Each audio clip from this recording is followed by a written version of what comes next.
welcome, welcome, welcome! Today we're going to be talking a little bit about feeding inside versus outside the terrarium. It is a subject that I do get quite a lot of questions around, and I can totally understand that. Because on one side you have the people that says, no, don't you ever feed the snake inside the terrarium because that might cause some cage aggression. And on the other side we have people that says, no, you shouldn't feed in a box because that would just stress them. So I can totally understand why people might be a bit confused of what is best, what is right, and what is wrong. So that's what we're going to be looking at today. Feeding in a box is something that I very often see with new reptile owners, beginner reptile owners, because they've usually been told that it is a good idea for them to take the snake out of the terrarium and into a box. Because if they do feed the snake in the terrarium, it will become cage aggressive, and every time you open the terrarium, it will just strike at you. So there is this whole myth about feeding inside the terrarium may lead to cage aggression, because the snake will somehow associate the terrarium being open with food, and then it will strike immediately. And I have to say that yes, that is completely correct. If you don't do anything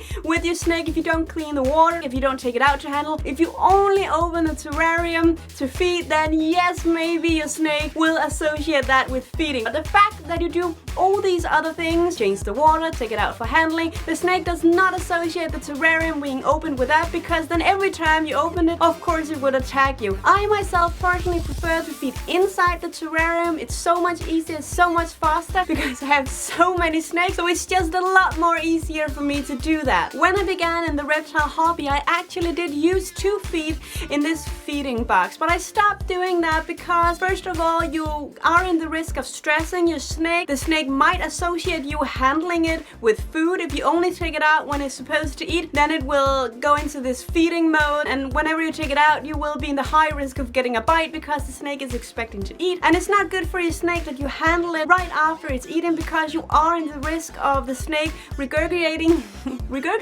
I can't say that word. You are in the risk of the snake throwing up the meal again, and that's not good, because then the snake won't get the food, won't get the nutrition, won't get the things that it needs to survive. And also you are in the risk of stressing the snake, especially snakes such as ball pythons that are prone to being stressed more easily than, for example, a corn snake. There are a high risk of them not wanting to eat if you put them in this feeding box. Then you end up stressing them because they don't get too much food, and then you're in this whole cycle of having a stressed ball python that won't eat, and that's just bad. Before I talk more about this feeding inside versus outside, I really wanted to show you guys a feeding inside the terrarium versus a feeding outside the terrarium. So let's have a look at that now. Alright guys, we're going to start off by feeding inside the terrarium, and today's lucky winner of a meal is Noel.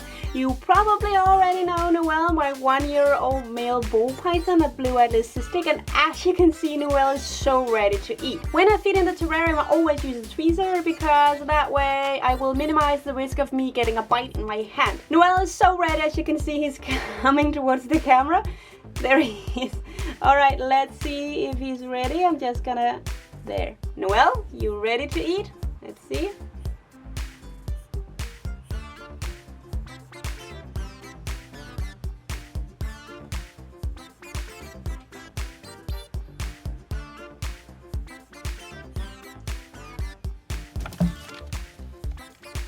Beautiful! The next type of feeding we're going to be doing is the feeding in a box. And usually what people have is, it can be a box like this, completely normal one, and then they take out the snake, put it in the box and feed it. We have the box, we're missing the snake, so let's go get the snake. For the feeding in the box, I've chosen Barnaby, because Barnaby with a California king snake, she's my female. Barnaby, she's such an aggressive eater, and I have no doubt that that she will do so well. I mean, she eats all the time. If she could do nothing but eat all day, that's pretty much what she would be doing. She's already coming out to us, but let's get her in the box. Alright, we have the snake in the box. Now we only need the rat. Place the snake and feeding. Let's see if she wants to eat.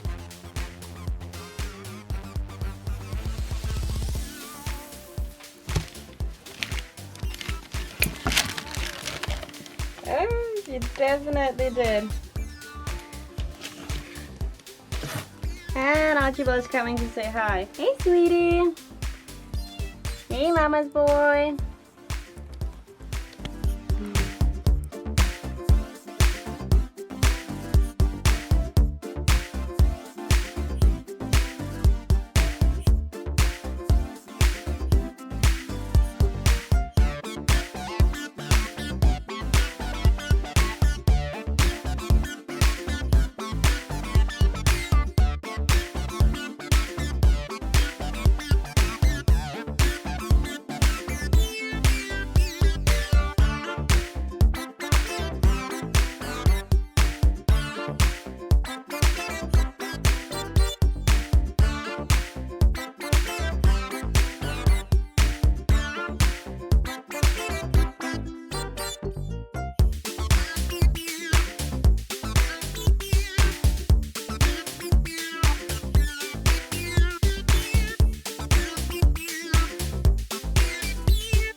is Noelle and Barnaby. You just had a quick look at those two. As you can see, both of them are eating pretty well, and Barnaby does not mind at all being in a box as long as she gets to eat. She's such an eating machine. I have to say that corn snakes and California king snakes, those two especially, are not that easily stressed, so if you really want to feed in a feeding box, those two guys probably won't mind that much. There is this whole talk about snake associating something with food, and I can totally get on board with that. The easiest thing I believe that snakes associate with food is the smell. Whenever we bring up mice and rats in the terrarium room, it takes about 2 seconds for all of our snakes to know that food is coming. And I am not kidding you, every single one of them will be outside of the terrarium in a strike position just waiting for food because they can smell it. So I highly believe that the thing your snake associates with food is the smell. One thing people who feed in these feeding boxes tell me when I ask them why they've chosen to feed outside and not inside the terrarium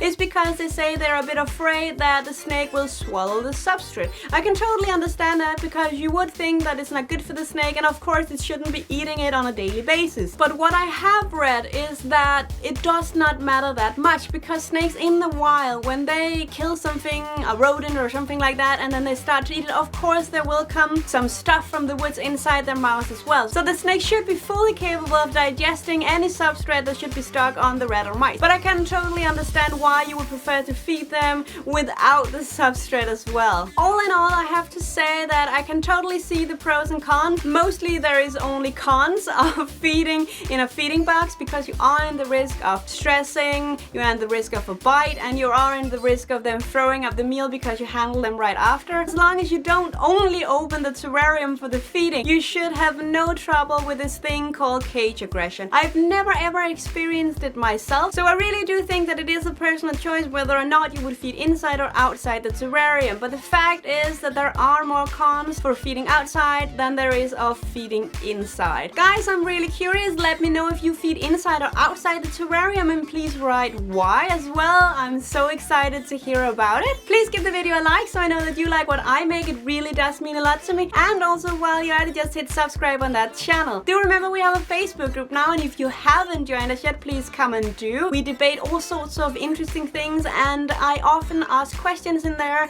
for my upcoming videos. So if you want to join into that, please come and do so. The link is right down below in the description box. As usual, you can find me on Instagram under the name jossersjungle. Thank you guys for now, and bye bye!